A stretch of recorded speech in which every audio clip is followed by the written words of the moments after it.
Smoke rises over the harbor of Alexandria. Inside a building that has stood for nearly 3 centuries, scrolls are burning, hundreds of thousands of them. Mathematics no one would rediscover for 1,000 years. Maps of the world drawn by people who had actually sailed it. Plays, poems, medical texts, astronomical records, entire fields of human knowledge gone in smoke and ash. This is the story everyone thinks they know. A great library, a single fire, a villain to blame. But here's the strange part. The real story is not about one fire at all. It is about something far quieter, and in some ways, far more disturbing. For centuries, people have pointed fingers. Julius Caesar burned it, some say. Christian mobs destroyed it, others claim. Muslim conquerors torched it, a later legend insists. Each version found an audience because each one offered something the truth does not. A single moment, a single villain, a clean ending. The reality is messier. The Library of Alexandria did not die in one afternoon.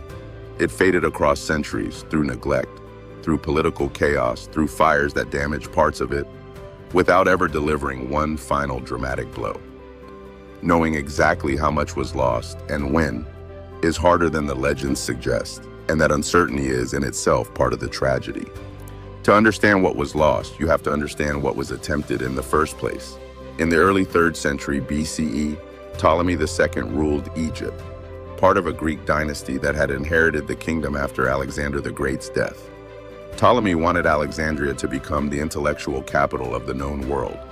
So he built the Messier, a research institute dedicated to the Muses, and at its heart, a library meant to do something no one had attempted before: collect every piece of written knowledge that existed. Scholars say the collection eventually held anywhere between 40,000 and several 100,000 scrolls. Ships arriving in Alexandria's harbor were searched for books. Texts were copied. Sometimes the copies were kept and the originals returned. Sometimes it was the other way around. It did not matter where the knowledge came from: Greek, Egyptian, Persian, Babylonian. If it existed, Alexandria wanted it.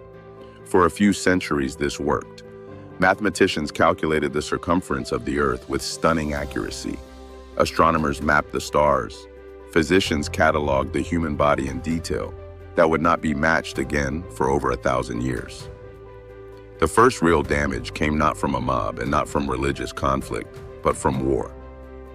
In 48 BCE, Julius Caesar found himself trapped in Alexandria's harbor during a siege. To stop the enemy fleet, he ordered the ships set ablaze. The fire spread, as fires in dense ancient cities often did, along the docks and into nearby buildings. Some ancient writers claim tens of thousands of scrolls burned that day. But here is what often gets left out of the story. This fire likely damaged warehouses near the harbor, not the library's main collection.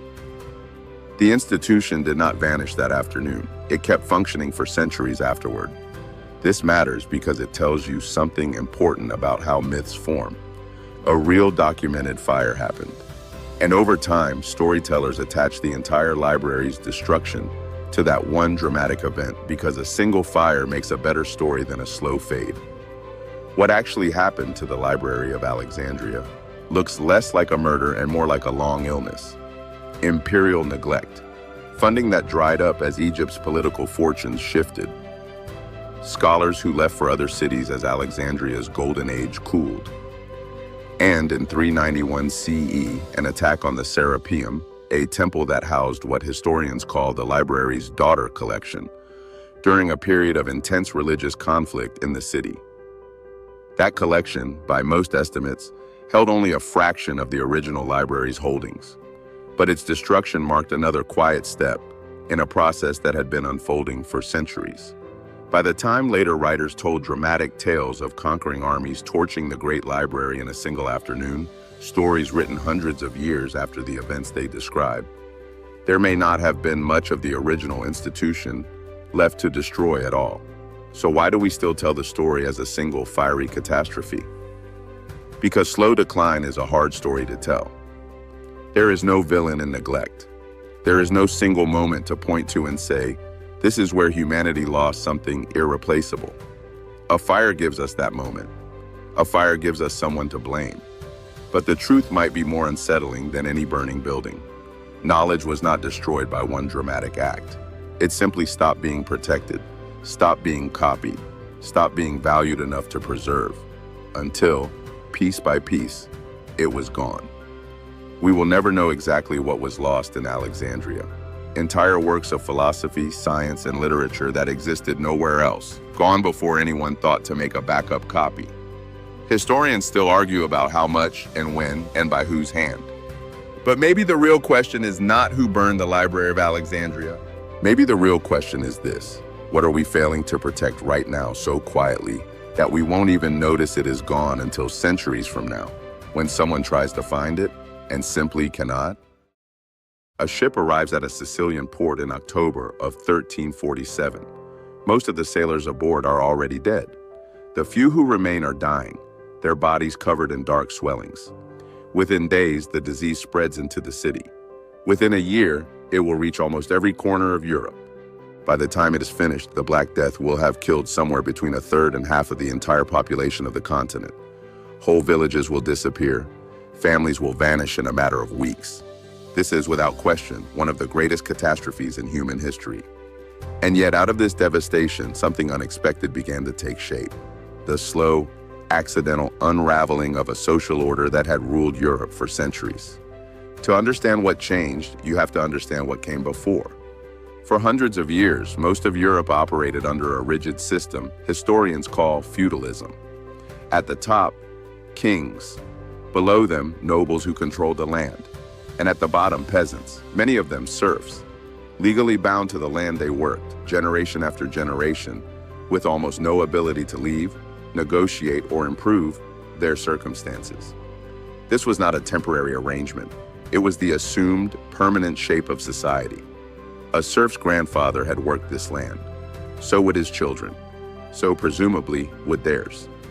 Then the dying began. When a plague kills a third of a population, the effects ripple through every part of daily life. But one of the most immediate effects was brutally simple. There were no longer enough people left to work the land. If the disease struck a manor in summer, there were not enough hands left to bring in the harvest in autumn. If it struck in winter, there was no one left to plant in spring. For the first time in living memory, labor itself became scarce, and scarcity changes the rules of every negotiation. Peasants who had spent their entire lives bound to one estate suddenly discovered something extraordinary. If their lord would not pay them fairly or treat them decently, there was another lord down the road who would. The land itself had not become more valuable. The opposite happened. With so many dead, there was now more land than people to farm it. What had become valuable, scarce, and suddenly powerful was a living, breathing worker. The aristocracy did not surrender this old order quietly. In England in 1351, King Edward III introduced the Statute of Laborers, a law that attempted to freeze wages at their pre-plague levels and restrict peasants from leaving their estates in search of better pay. Similar laws appeared across the continent. They mostly failed. You cannot legislate away a labor shortage. Lords needed their fields worked, and if one estate refused to pay competitive wages, peasants simply walked to the next one that would. Some lords, desperate to keep workers from leaving, began quietly offering better terms than the law allowed, undercutting the very system they were supposed to be protecting. Piece by piece, the rigid bonds of feudal obligation began to loosen, not through revolution or decree, but through the simple, grinding pressure of economics. The changes that followed were not dramatic or immediate. They unfolded over decades. Wages for surviving laborers rose. Rents paid to landowners fell as the smaller population meant less competition for land. Some peasants began acquiring small plots of their own, growing crops not just to survive, but to sell at market for profit, something close to entirely foreign to the world before the plague. Marginal farmland, once desperately needed to feed a much larger population, was abandoned. Forests crept back across fields that had been cleared for generations. Farming itself shifted in some regions, away from labor-intensive grain production and toward raising livestock, which required far fewer hands to manage. And in cities which had lost workers just as the countryside had, a similar dynamic played out. Skilled labor became valuable. Guilds gained leverage. Urban populations hungry for workers, became magnets for peasants, leaving behind the increasingly unstable terms of rural feudal life. The labor shortage did something else too, something almost nobody at the time could have predicted. When human labor becomes expensive and scarce, there is suddenly a powerful incentive to find ways around needing as much of it. In the decades following the plague, improvements appeared in water mills, windmills, and heavier, more efficient plows, tools that let fewer hands accomplish more work. Some historians go further and argue that this same pressure helped set the stage for one of the most consequential inventions in human history, the printing press. A world where skilled scribes were suddenly few and expensive was a world primed to welcome a machine that could copy a page faster than any human hand ever could. None of this was the plan. No one designed the Black Death to modernize Europe's economy. But scarcity has a way of forcing innovation that comfort never does. It would be dishonest to tell this story as a tidy, hopeful tale of progress born from tragedy. The same fear and desperation that reshaped labor markets also turned, in places, into something far uglier. Across parts of Europe, terrified and grieving populations searched for someone to blame for a disease they could not understand or explain. In some regions, that search for blame turned violent, with devastating consequences for Jewish communities accused, with no basis, in fact, of causing the plague. The Black Death did not just dissolve old economic structures. It also revealed how quickly fear can curdle into cruelty when people are desperate for an explanation. Feudalism did not collapse in a single dramatic year. It eroded slowly, estate by estate, negotiation by negotiation, over the following century, pushed along by a labor market that had been violently, permanently rebalanced. The peasants who survived the Black Death inherited a world their grandparents would barely have recognized. Not because anyone intended to build it, because a catastrophe had quietly broken the machinery that kept the old world running, and something new grew in the wreckage, almost without anyone noticing it happening. Which raises an uncomfortable question. If one of the most rigid, permanent-seeming social systems in human history could unravel this quickly, accelerated by a crisis no one chose and no one could control, how permanent are the systems we live inside today? It is May 1916. The First World War is grinding through its second year. Millions are dying in the trenches of Europe, and the Ottoman Empire, the great power that has controlled the Middle East for 4 centuries, is visibly crumbling. In London and Paris, 2 men are meeting quietly to decide what comes next. Their names are Mark Sykes, a British diplomat, and François-Georges Picot, his French counterpart. They have no intention of asking anyone in the Middle East what they think. Over the course of a few months of negotiations, they take a map, draw a line across it, and divide the entire region between their 2 empires. The people who live there, Arabs, Kurds, Armenians, Druze, Alawites, Sunni, Shia, Christians, Jews, are not consulted. Their communities, their loyalties, their centuries-old ties to the land are not considered. The agreement they sign in secret on the 16th of May, 1916, will help shape a region still living with its consequences today. To understand why 2 European diplomats felt entitled to redraw a map that was not theirs to draw, you have to understand the world they were operating in. For nearly 400 years, the Ottoman Empire had controlled most of what we now call the Middle East. Modern-day Syria, Iraq, Lebanon, Jordan, Israel, and Palestine, along with large parts of the Arabian Peninsula. It was not a perfect empire, and it was not a democratic one. But it was a functioning one, home to an extraordinary mix of religions, languages, and communities that had, for generations, found ways to coexist within its structure. By the early 20th century, the Ottoman Empire was in serious decline, weakened by military defeats, internal revolts, and the rising ambitions of European powers who had been watching its slow disintegration with great interest. When the Ottomans entered the First World War on the side of Germany in 1914, Britain and France saw their opportunity.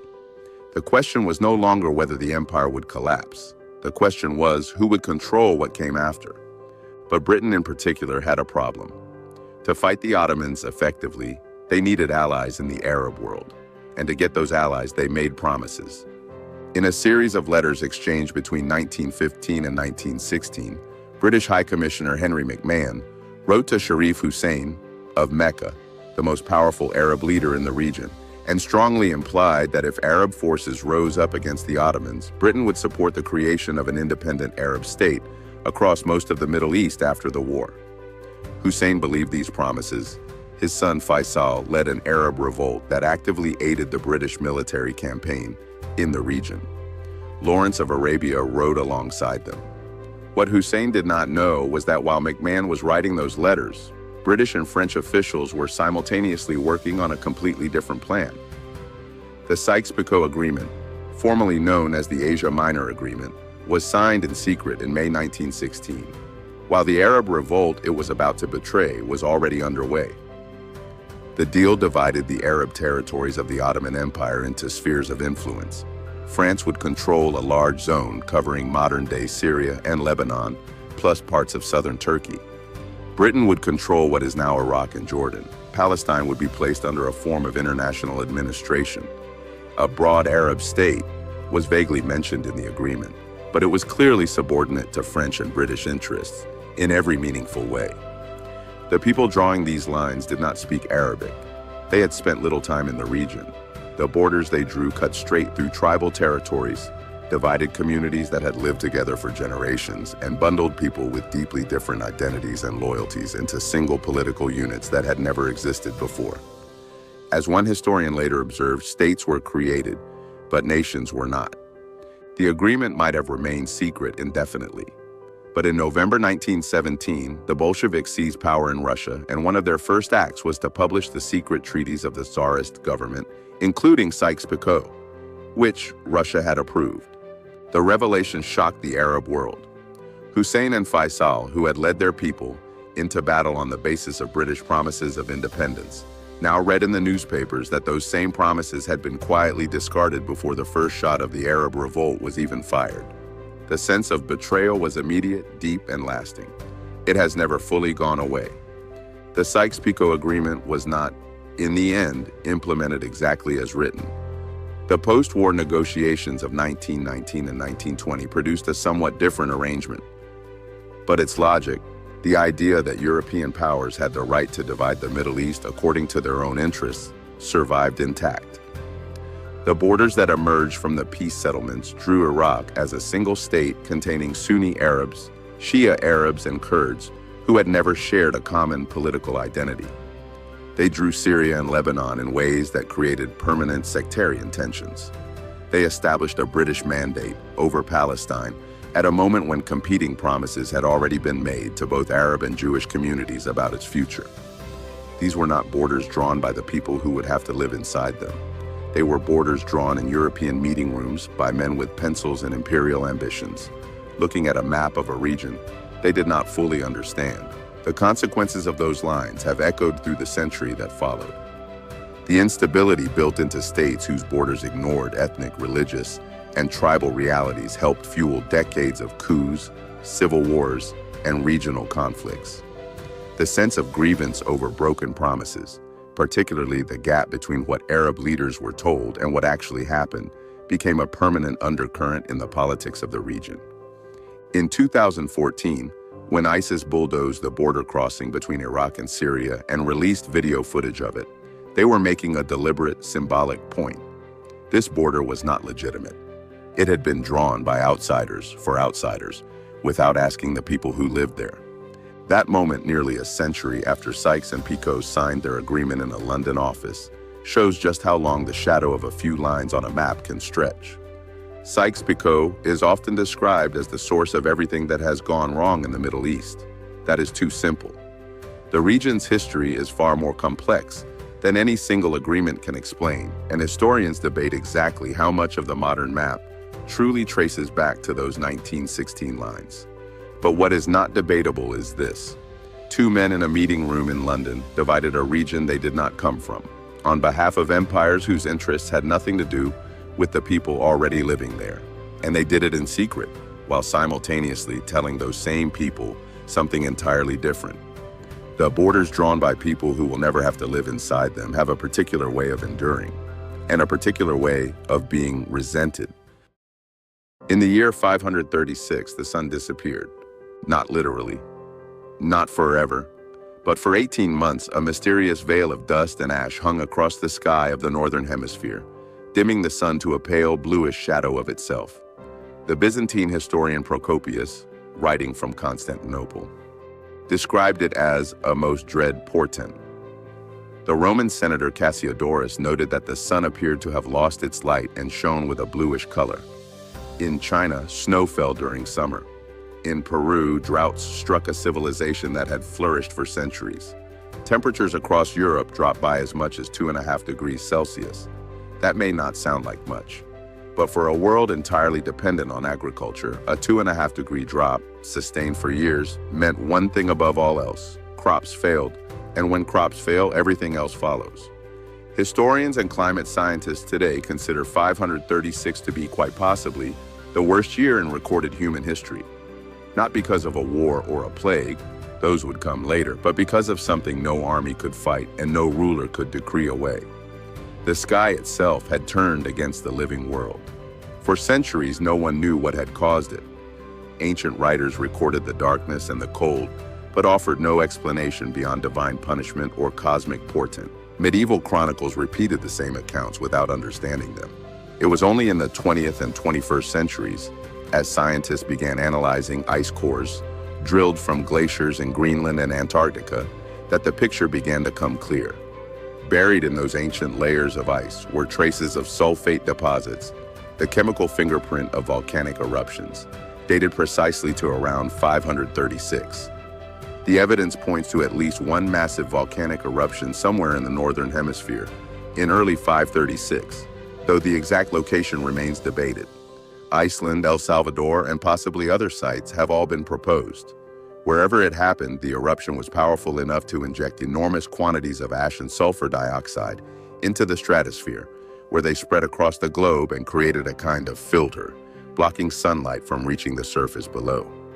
But the first eruption was only the beginning. In 539 or 540, before the world had fully recovered from the darkness of 536, another massive eruption struck, this one in the tropics, possibly in Central America. The ice cores show it clearly, another enormous spike of sulfate deposits, another wave of aerosols spreading through the stratosphere. The second eruption was, by some measurements, even more powerful than the first. Temperatures dropped again. Summer temperatures in Europe fell by as much as 2.7 degrees Celsius below normal. The brief, fragile recovery that had begun was shattered. And then, in 547, evidence in the tree rings and ice cores suggests a third eruption followed. Together, these events created what climate scientists now call the Late Antique Little Ice Age, a period of sustained global cooling that would not fully reverse for over a century. To understand what this meant for the people living through it, you have to understand how fragile the ancient food supply was. In the 6th century, most people in Europe, the Middle East, and Asia lived within 1 or 2 bad harvests of starvation. There were no supermarkets, no global supply chains, no refrigerated storage. What grew locally, fed locally, and what did not grow, did not feed. The volcanic winters of 536 and 540 struck harvest after harvest. Grain that should have ripened in August was still green in October. Root vegetables that should have sustained families through winter rotted in fields that never fully warmed. Livestock deprived of pasture died. Contemporary accounts speak of widespread famine across the Byzantine Empire, across Persia, across parts of China. Scandinavian elites, according to some historians, buried extraordinary hoards of gold during this period, offerings to the gods, desperate attempts to persuade the sun to return. And the cold and the hunger weakened bodies. Weakened bodies get sick. In 541, 5 years after the first eruption, bubonic plague arrived in Egypt. It spread with devastating speed through a population already weakened by years of famine and cold. By the time it was finished, the plague of Justinian, named for the Byzantine emperor, who himself survived it, barely, had killed an estimated 25 to 50 million people. Some historians estimate it wiped out between a third and half the population of the Mediterranean world. The Byzantine Empire, which under Justinian had been on the verge of reuniting the old Roman world, never fully recovered. The ambitions that had seemed within reach in 530 were gone by 560. In Scandinavia, the population may have dropped by as much as half. Villages were abandoned. Entire agricultural regions fell silent. The Norse myths that would later be written down, including the Fimbul Winter, the great three-year winter that precedes the end of the world in Norse legend, and Ragnarok itself, may carry within them the distant cultural memory of what happened when the sun went dark and the crops died and the world seemed, for a time, to be ending. And yet within a century, something remarkable happened. The worst years passed. Temperatures began to recover. The populations that had survived began to rebuild. European kingdoms that had been devastated slowly found their footing again. The silver smelting that re-emerged in the late 600s, visible in the ice core record as a chemical signal of economic recovery, marked the beginning of what would eventually become medieval Europe's commercial revolution. New agricultural practices developed. The forced abandonment of marginal farmland, terrible in the short term, may in some regions have led to more sustainable use of the land that remained. The catastrophe had reshaped the world, but the world had endured. What makes 536 remarkable is not just the scale of the suffering, though that was immense. It is that the whole thing was set in motion by something no human being chose, planned, or could have prevented. A volcano erupted somewhere, perhaps in Iceland, perhaps in El Salvador. Ash rose into the stratosphere. The sun dimmed, and from that single, unchosen event, a cascade followed. Cold, then famine, then plague, then the collapse of empires, then centuries of slow recovery. We live today in a world shaped by the choices of powerful people, generals, emperors, diplomats, politicians. But sometimes the largest pivots in history are driven by nothing more intentional than a mountain that decided, one morning in 536, to tear itself apart. The question that sits quietly in that observation is an uncomfortable one. In a world that feels right now increasingly shaped by forces outside any individual's control, how ready are we, really, for the next time the mountain decides? Imagine a law being written down today. Not just any law, a complete legal system. 282 laws covering wages, property disputes, trade agreements, marriage, divorce, adoption, professional liability, slavery, and the rights of the vulnerable. Now imagine that law code surviving for nearly 4,000 years, outliving the king who wrote it, outliving the empire that enforced it, outliving the civilization that built it, outliving every conqueror who passed through the land it governed. That is the story of the Code of Hammurabi. And the most remarkable thing about it is not what it says. It is that we can still read it at all. Hammurabi was the sixth king of Babylon, reigning from around 1792 to 1750 BCE, nearly 4,000 years ago. He inherited a city-state in a region of competing powers, and over the course of his 43-year reign, he built Babylon into the dominant force in Mesopotamia, the land between the rivers Tigris and Euphrates, in what is now modern Iraq. But Hammurabi was more than a conqueror. He was, by the standards of his time, an administrator, a builder of systems. And near the end of his reign, perhaps already thinking about how future generations would remember him, he did something that no ruler had done on quite this scale before. He wrote down the law, not oral traditions, not guidelines understood by custom. He had 282 laws carved into an enormous black diorite stele, a stone pillar nearly 2.5 meters tall, and set it in a public place in Babylon where anyone could read it. At the top, carved in relief, Hammurabi stands before Shamash, the sun god and god of justice, receiving his royal authority. The message was clear. These laws come from the gods, and from me, and they apply to everyone. Most people know the Code of Hammurabi for one phrase, an eye for an eye, but that phrase tells you almost nothing about what the code actually contained. The 282 laws covered an extraordinary range of daily life. There were laws regulating the fees that doctors could charge for surgery and the punishments if a patient died under their care. Laws governing the responsibilities of builders. If a house collapsed and killed the owner, the builder could be put to death. Laws setting minimum wages for farm laborers. Laws on what happened when a merchant's goods were lost in transit and who bore the loss. Laws on divorce, on inheritance, on the rights of wives and children. Some of these laws were harsh by modern standards, brutal even. The death penalty appeared in more than 30 of the 282 laws, and the code was not equal in the modern sense. The same offense carried different punishments depending on whether you were a free person, a freed person, or a slave. But within that unequal structure, something remarkable was present. The idea that the law applied to everyone, that it was not simply whatever the king decided on a given day, but a fixed set of rules that could be known in advance, that governed the powerful and the ordinary alike, that could be challenged and debated. That idea, the rule of law, written and public and consistent, was not obvious. It had to be invented, and Hammurabi was one of the people who helped invent it.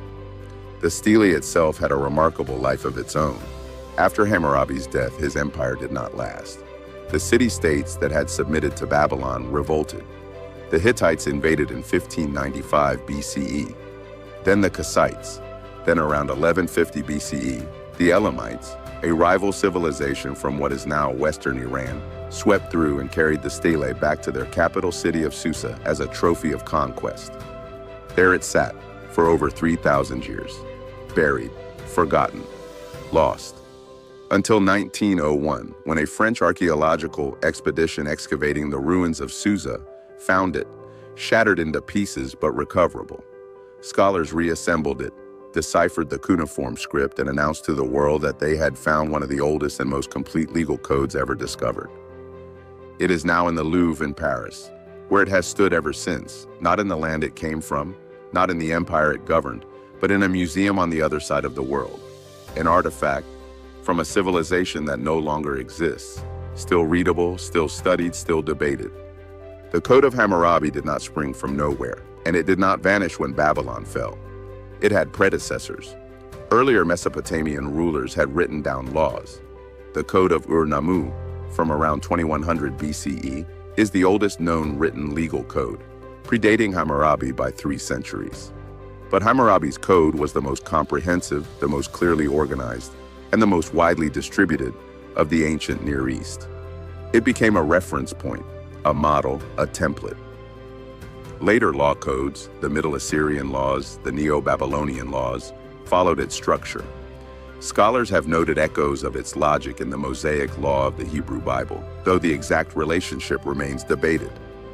Through those traditions, threads of legal thinking that trace back to Hammurabi's Babylon eventually entered Roman law. And through Roman law, the legal systems of medieval Europe, and through those, the foundations of modern legal codes in the Western world. The chain of transmission is long and imperfect, and contested by historians who rightly warn against drawing too straight a line from ancient Mesopotamia to modern courtrooms. But the underlying ideas, that laws should be written down, that they should be known in advance, that they should apply consistently, that justice should be impartial, those ideas did not appear independently in every civilization that held them. They were transmitted, inherited, adapted, and reinvented across millennia. Here is the part that gets left out of most accounts of the Code of Hammurabi. The laws were probably, not primarily, designed to be enforced. Ancient Mesopotamia did not have a police force or a court system in the modern sense, or bureaucrats who checked whether the code's provisions were being followed. Most legal disputes were still resolved locally, by custom, by community elders, by temple officials. What the code was, historians now argue, was something more like a political statement. It was Hammurabi announcing to his newly expanded, diverse empire, made up of peoples with different customs, different traditions, different languages, that he was the source of order and justice, that under his rule, the strong would not oppress the weak, that the widow and the orphan would be protected.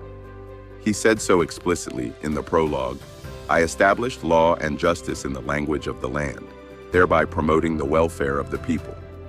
Whether the laws were always followed or whether Hammurabi himself always lived up to that aspiration is a different question. But the aspiration itself was new. The idea that a ruler had an obligation to justice, not just to power, that was something the Code of Hammurabi put into stone, literally. The stone stele is still there. You can visit it in Paris. You can read the laws in translation, though the cuneiform original is also visible, carved into the same black diorite that Hammurabi's scribes worked 4,000 years ago. The Babylonian Empire is gone. The Elamites who stole the stele are gone. The Hittites and Kassites, who swept through Mesopotamia, are gone.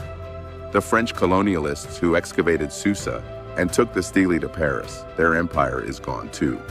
The code remains. Not because it is perfect, not because every law it contains would survive a moment's scrutiny today, but because it represented something that every human society has had to grapple with, in every era, in every language, on every continent. The question of how to live together, how to resolve disputes without violence, how to ensure that the powerful cannot simply do whatever they wish, how to make justice something more than the mood of whoever happens to be in charge. Those questions did not begin with Hammurabi, and they have not been answered yet. But somewhere in the long chain of human attempts to answer them, there is a black stone pillar, nearly 4,000 years old, on which a king once tried to write down what justice looked like. And it is still there.